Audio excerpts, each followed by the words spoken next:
96 আন্দোলন, 2006 আন্দোলন, সে আন্দোলনে আগুন দিয়ে দোতলা বাসে কারা মানুষ হত্যা করেছে, সরকারি কর্মকর্তাকে উলঙ্গ করে রাস্তাকে দাঁড় করিয়ে রেখেছে, এগুলো ইতিহাস কথা বলবে। অতএব সে কারণে আমি মনে করতে চাই প্রেক্ষাপটটা যেটা এখন, যে 5 তারিখ, আজকে 30 শেষ, কালকে 31, 2 তারিখে 1 তারিখে ছাত্রদলের প্রতিষ্ঠাবার্ষিকী উপলক্ষে জনসভা, 2 তারিখে সরোয়ার্দী উদ্যান, এখন এটা পিছিয়ে হয়তো বা 3 তারিখ হতে পারে। 5 তারিখে ওনাদের সমাবেশ, গাজীপুরের সমাবেশ করতে দেয় না, সে কারণে হরতাল। গাজীপুরের সমাবেশ করলে 25 লক্ষ 30 লক্ষ লোকে হইতো, সেদিন কি শাহজাহান ভাইরা উৎখাত হয়ে যেতেন, ক্ষমতা ছেড়ে দিতেন? তাহলে ছাত্রলীগের কথাই রইল, সেখানে 144 জারি করা হলো। ফারুক ভাই, আমাদের একটা বিরতি নিতে হচ্ছে। বিরতির পর ফিরে এসে আপনার কাছে আমি দুটো জিনিস জানতে চাইবো। যে এক, আপনারা যখন কোনো হরতালের কর্মসূচি দেন, আপনারা আপনাদের কর্মীদের কাছে কি আশা করেন, কি ধরনের পিকেটিং আশা করেন? আপনারা কি তাদেরকে বলে দেন যে তোমরা কোনো গাড়িতে ঢিল মারবা না, কোনো সিএনজিতে আগুন দিবা না? আরেকটা হচ্ছে যে আপনি বলছেন যে গাজীপুরে জনসভা হলে সরকার উৎখাত হতো কিনা, কিন্তু ফ্যাক্ট রিমেন্স আপনারা গাজীপুরে জনসভা করবেন বলেও আসলে করেন নাই। কেন করেন নাই সেটাও আপনি নিশ্চয়ই বলবেন। আর শাহজাহান ভাইকে আপনি যে প্রশ্নগুলি করেছেন সেগুলির উত্তরও নিশ্চয়ই আমরা যেন শাহজাহান খান থেকে শুনবো। আমরা একটা বিরতি নিয়ে ফিরছি আবার আপনাদের কাছে।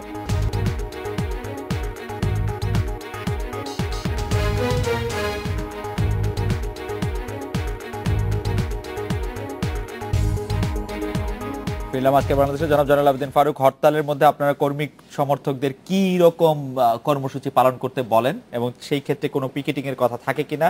আর গাজীপুরের জনসভাটি আপনারা করতে পারলেন না কেন? খুব সংক্ষেপে যদি আমাদেরকে একটু বলেন। সংক্ষেপ মানে সময় তো অনেকে আছে, সাধারণ ভাই বলবো, আমি বলবো, এগুলো থার্ড কেউ নেই আপনি ছাড়া। সংক্ষেপ বললে তো আমাদের অনেক প্রশ্ন আছে, অনেক প্রশ্ন আছে, প্রশ্ন আসবে, আরেকদিন বসবো, অসুবিধা কি, একদিনে তো সব শেষ করা যাবে না। তবে প্রশ্ন আপনার উত্তর একটাই, যে আজকে পুলিশের অনেক রদবদল হয়েছে, কাউকে নিয়ে আমি কোনো প্রশ্ন করতে চাই না। বেগম খালেদা জিয়া আলিয়া মাদ্রাসায় হাজিরা দিতে গিয়েছেন, সেখানে কি কাণ্ড ঘটেছে আপনাদের আমি ছিলাম না, আমি ছিলাম, দেখেছি। আমরা জনসভা করব বলেছি, কিন্তু আমরা জনসভার অনুমতি ছিল, কিন্তু ছাত্রলীগের অনুমতি ছিল না।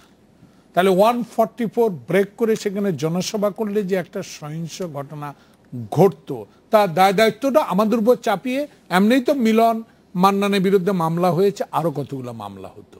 এটা হলো আমার উত্তর।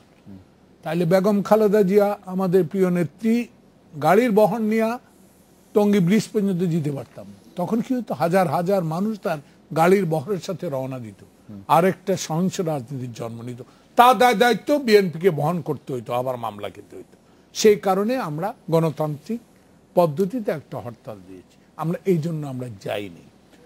আর মাননীয় মন্ত্রী মহোদয়, দল আওয়ামী লীগ, ছাত্রলীগ বলেছে বেগম জিয়াকে ওখানে মিটিং করতে দেওয়া হবে না, সেটাই তারা বলবৎ রেখেছেন, তাদের কথাই ঠিক রেখেছেন। একটা গণতান্ত্রিক, তাদের ভাষায় গণতান্ত্রিক পদ্ধতিতে সরকার পরিচালিত হচ্ছে, সেই দেশে বিএনপি একটা বৃহত্তম রাজনৈতিক দল, সংসদে নাই কিন্তু বাইরে বিরোধী দল, সেই দলের একটা নেত্রীকে জনসভা করতে দেয় নাই। এটা কি জনগণ সমর্থন দিয়েছে? আমি মনে করি জনগণ সেটা সমর্থন। হরতালের সময় আপনার দলকে আমরা কি বলি না, কর্মী সমর্থকদের বলা তো কিছুই নেই। কারণ পিকেটিং তো কি, ফুটপাতে দাঁড়াতে দেয় না, রাজপথে নামবো কি করে?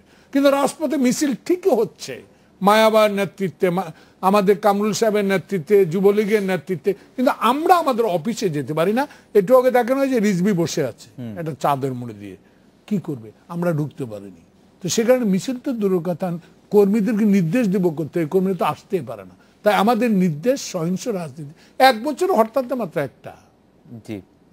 আমরা তো আশা করেছিলাম যে হরতাল বিহীন ভাইরা একটা নির্বাচন দিয়ে দিবে, কিন্তু ওনার মুখে আমি শুনি নাই, কোনো ওনার সহকর্মীদের মুখে অনেক কথাই শুনছি। 2019 2018 পর্যন্ত অপেক্ষা করতে হবে, আমি সেদিকেও যেতে চাই না, ভাই উত্তর দিবে। সেই কারণে আমরা মনে করি যে নেতা কর্মীদের বলার সুযোগটাও, তার মানে এইসব পিকেটিং বা এইসব সহিংস রাজনীতি বিশ্বাস করি না, কোনো ধরনের এটাতে থাকে না। জনাব শাহজাহান খান, আপনি এই প্রশ্নের নিশ্চয়ই উত্তর দিবেন, পাশাপাশি আপনি যদি একটু উত্তর দেন, বিএনপি কে আপনি দল হিসাবে খুব দুর্বল দল মনে করেন কিনা? প্রথমে একটা কথা বলতে চাই, আমার কাছে কথা মনে হলো জয়নাল আবেদিন সাহেব যে আসছেন, যানজটে পড়ে গেছিলেন এবং এই জন্য ওনার বিলম্ব হয়েছে। আর ওনার কথায় মনে হয়েছে এটা বোধহয় যানজট আমাদের সময়, ওনাদের সময় কোনো যানজট ছিল না। ঢাকা শহরের যানজট আজকে নতুন না, বহু বছরের যানজট, কিন্তু ওনাদের সময় উড়াল সেতু, পাতার রেল, বহুত কিছু আমাদের স্বপ্ন দেখাইছিলেন, কিন্তু কিছুই করতে পারেন নাই। আমাদের সময় মাত্র গত 5 বছরে কয়েকটা উড়াল সেতু আমরা করছি এবং মেট্রো রেল আমরা নির্মাণ করতে যাচ্ছি। স্বপ্ন দেখাচ্ছেন? না, স্বপ্ন না, এটা এখন বাস্তব, অলরেডি এটা কাজ শুরু হচ্ছে খুব শীঘ্রই। সুতরাং এই কাজ কথা, শুরু হবে। হ্যাঁ অবশ্যই, ইনশাআল্লাহ। আরেকটা ব্যাপার হলো রাজপথে নামবো কি করে, যে কথাটা উনি বললেন যে পুলিশের এই সমস্ত হয়রানি। জনগণের কাছে সরকারি শক্তি কোনো বড় শক্তি নয়। জনগণ যদি ঐক্যবদ্ধ হয়, তার দৃষ্টান্ত বাংলাদেশে বহু আছে। 52, 62, 66, 69, 71, তারপরে আপনার 96, 90, অনেক অনেক ঘটনা আছে। সুতরাং আপনার নিশ্চয়ই মনে আছে, এরশাদ সাহেব যখন ক্ষমতায়, তখন কিন্তু এরশাদ সাহেব কারফিউ দিয়েও মিছিল রোধ করতে পারেন না, করেন নাই। এবং তখন কিন্তু এই কারফিউর কারণে আমাদের ইয়েতে, মহাখালীতে আপনার একজন তেজগার এখানে একটা বাবার কোলে বাচ্চাও মারা গেছে। আবার যখন 96-তে ওনারা ক্ষমতায় থেকে সেনাবাহিনী নামায়ও কিন্তু আমাদের মিছিল রোধ করতে পারে নাই। প্রশ্নটা হলো, আমি কথাটা কেন বললাম, জনগণের জন্য যে রাজনীতি, যে আন্দোলন, আপনি যে দাবিটি করবেন, জনগণ যদি সেটা গ্রহণ করে, তাহলে পরে সেই আন্দোলন সফলতা আসবে, জনগণের সম্পৃক্ততা বাড়বে। ওনাদেরকে এখন দেখলে মানুষ ভয় পায়। যেমন একটা কথা আছে না, ঘর পোড়া গরু সিঁদুরে বেগ দেখলে ভয় পায়। তা ওনাদের এই আন্দোলন, হরতাল, অবরোধের কথা শুনলে মানুষ ভয় পায়। আমি একটা উদাহরণ আমি আপনাকে বলি। সেটা হলো যে, আপনি কিছুদিন আগে একটা পত্রিকায় আপনি যে ঢাকা ট্রিবিউন একটি জরিপ করেছিল, একটা নিউজ করেছিল, সেই নিউজটা আপনি দেখেছিলেন? জি, আমি দেখেছি। কিন্তু আমার এই দেখা নিয়ে আমার একটি প্রশ্ন আছে যে, মানে জরিপ অনেকগুলি গণমাধ্যমই করেছে, অনেক সংস্থাই করেছে, কিন্তু এই জরিপটি আপনাদের বেশি মনে থাকে, এটাও আমি আসলে একটু দেখলাম আর কি, যেহেতু এই জরিপটি আপনাদের পক্ষে ছিল। আমি কেন বলছি শোনেন, ঢাকা ট্রিবিউন 5 জানুয়ারির নির্বাচনের পরে বলল যে বাংলাদেশের মানুষ, তারা এই নির্বাচনে খুশি নয়, দেশের মানুষ এই নির্বাচনে খুশি নয়, তারা অবিলম্বে নির্বাচন চায়। একটা নিউজ করলো। ঠিক কিছুদিন যেতে না যেতে সে 31 আগস্ট অথবা 1 সেপ্টেম্বর 2014 এই তারিখে সে একটা জরিপ প্রকাশ করলো। সেই জরিপে কি বলল, যে দেশের 77% মানুষ বর্তমান সরকারের কাজে খুশি। কতজনের উপর পরিচালিত জরিপ? কতজনের উপর পরিচালিত জরিপ আমি জানি না, সেটা আমার ঠিক মনে নাই। ওইটা আমার কাছে যেটুকু আছে, সেটা 77% মানুষের কথা বলা হয়েছে।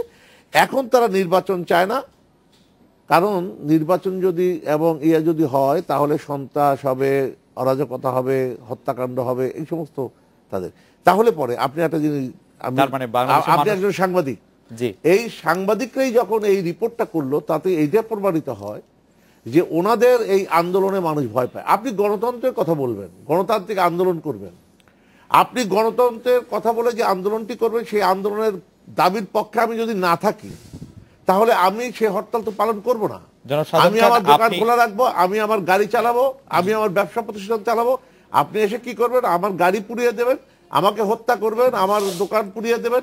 এই যে রাজনীতি, এই রাজনীতি তো বাংলাদেশের মানুষ চায় না।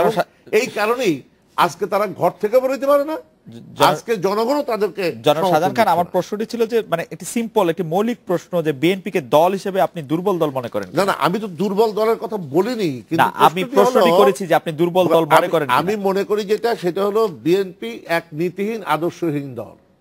নীতিহীন, আদর্শহীন, শক্তিশালী দল। এবং যে কারণে তারা এই যে বাংলাদেশের স্বাধীনতা বিরোধী শক্তিকে সাথে নিয়ে যে রাজনীতি, যে আন্দোলন করে 1971 সালে এই জামাতিরা যা করেছিল, সেই সমস্ত দায় দায়িত্ব কিন্তু তারা আজকে ঘাড়ে নিচ্ছে জামাতিদের। এই তার মানে আপনি বিএনপি কে দুর্বল মনে না করলেও নীতিহীন, আদর্শহীন দল মনে করেন। আমি এরকম একটি, যে কারণে জনগণের সমর্থন দিন দিন তারা হারাচ্ছে। তার মানে বিএনপি একটি নীতিহীন, আদর্শহীন দল। তবে দুর্বলতা প্রসঙ্গে আপনি মন্তব্য করতে চাননি জনাব জয়নুল আবেদিন ফারুক। আমরা আরেকটা বিরতি নিচ্ছি, বিরতির পর যখন ফিরে আসবো তখন আপনার কাছে জানতে চাইবো যে আগামী কাল এবং পরশু যে হরতালটি ডাকা হয়েছে, যে 2টি হরতাল ডাকা হয়েছে, সেই হরতালটাকে আপনি যুক্তিযুক্ত মনে করেন কিনা, এবং আপনি নিশ্চয়ই আদর্শ নীতি আদর্শ প্রশ্ন নিশ্চয়ই আপনি আপনার কথা বলবেন। আমরা একটা বিরতি নিয়ে ফিরছি আপনার কাছে।